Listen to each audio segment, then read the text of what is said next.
Assalamualaikum warahmatullahi wabarakatuh. Izin kepada Bapak Henry Abdul Kohar SPD MPD, saya Pradipawira Rusmiadi akan menjawab pertanyaan-pertanyaan dari UTS sekarang. Nah, yang pertama, apa itu perbedaan learning disability dan learning difficulty? Nah, di sini saya akan menjelaskan perbedaan utama dari sumber penyebabnya, yaitu intrinsik dan ekstrinsik. Baik, yang pertama yaitu perbedaan learning disability. Nah, learning disability merupakan gangguan belajar yang bersifat intrinsik atau dengan kata lain itu berasal dari diri anak itu sendiri.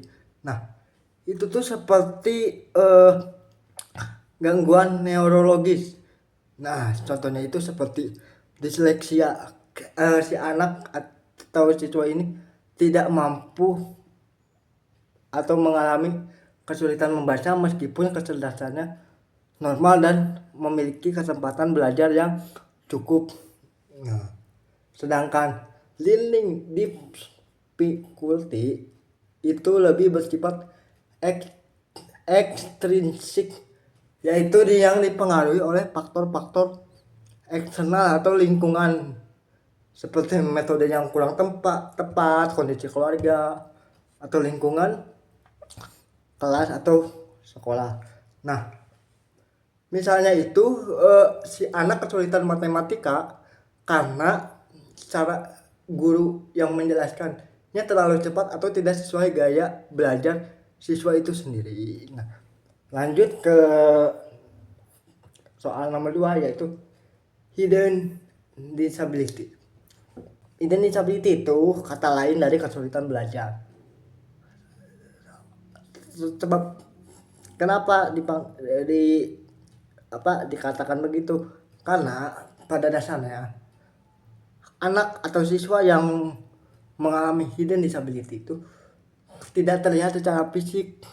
Nah, anaknya tampak normal seperti anak pada umumnya, namun dia memiliki hambatan pada saat proses pembelajaran. Nah, implikasi yang guru harus lakukan adalah guru itu harus peka dan tidak langsung memberi label ke anak itu anak malas atau tidak mampu.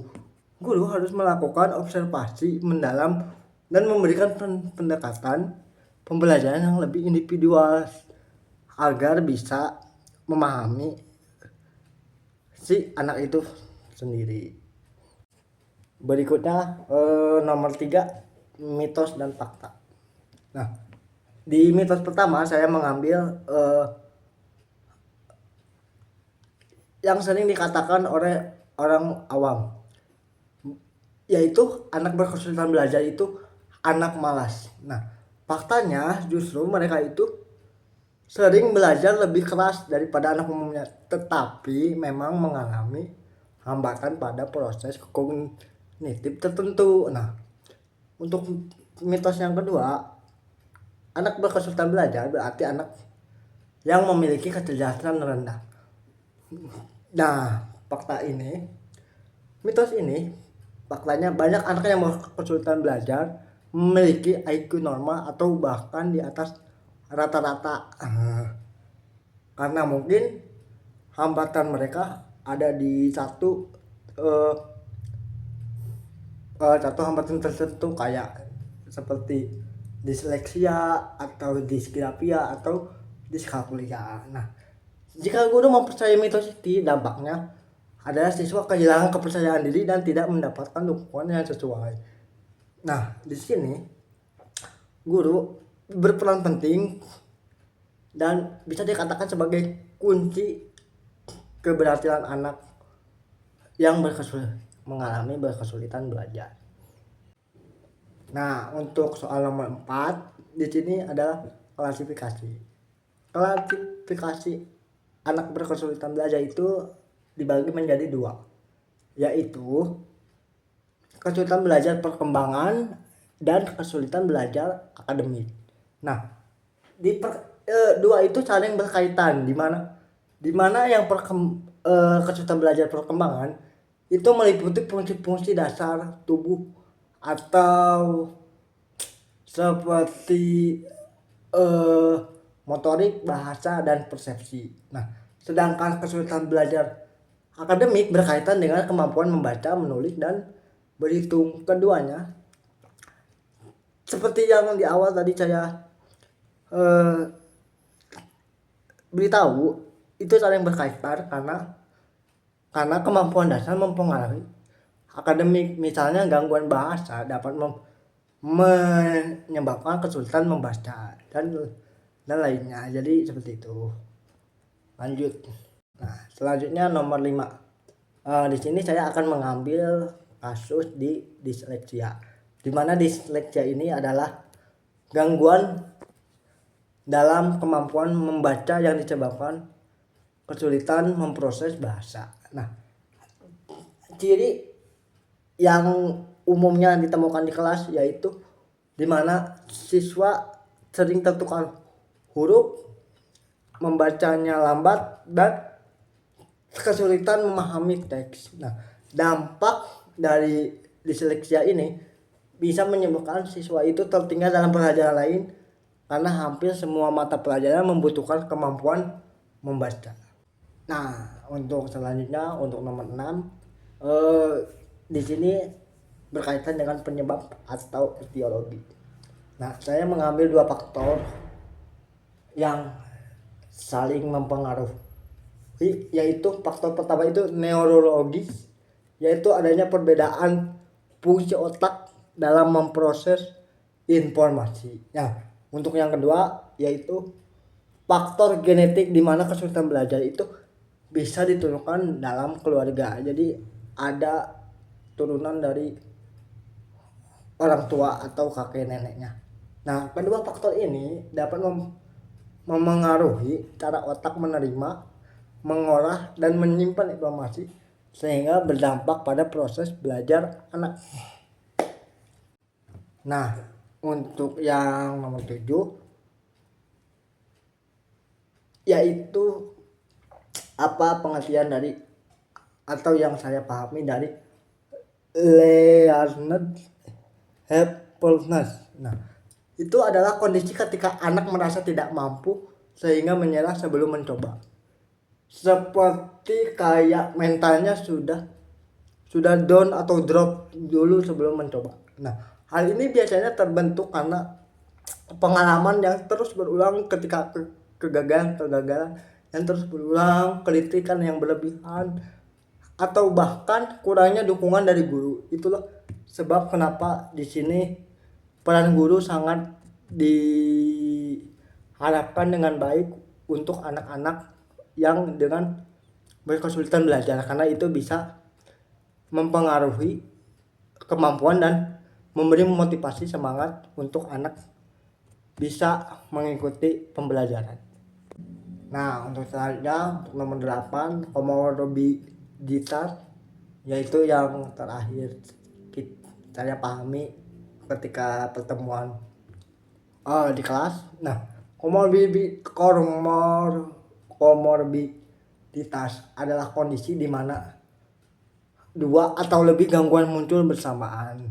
Kita ambil contoh di kesulitan belajar yang disertai ADHD. Anak tidak hanya memiliki kesulitan dalam memahami pelajaran, tetapi juga sulit fokus dan mengontrol perilaku. Dampaknya itu langsung terasa di kelas.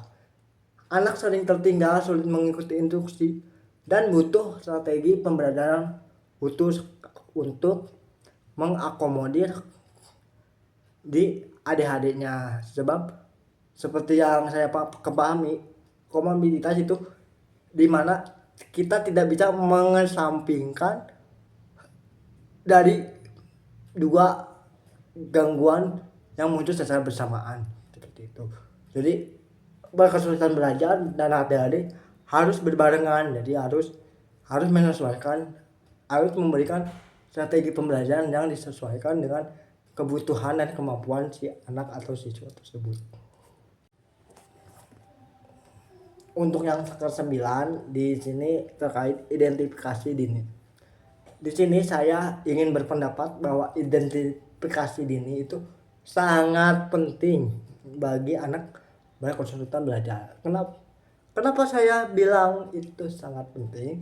Karena otak anak masih terus berkembang dan mudah diberikan intervensi. Nah, ketika ketahuannya atau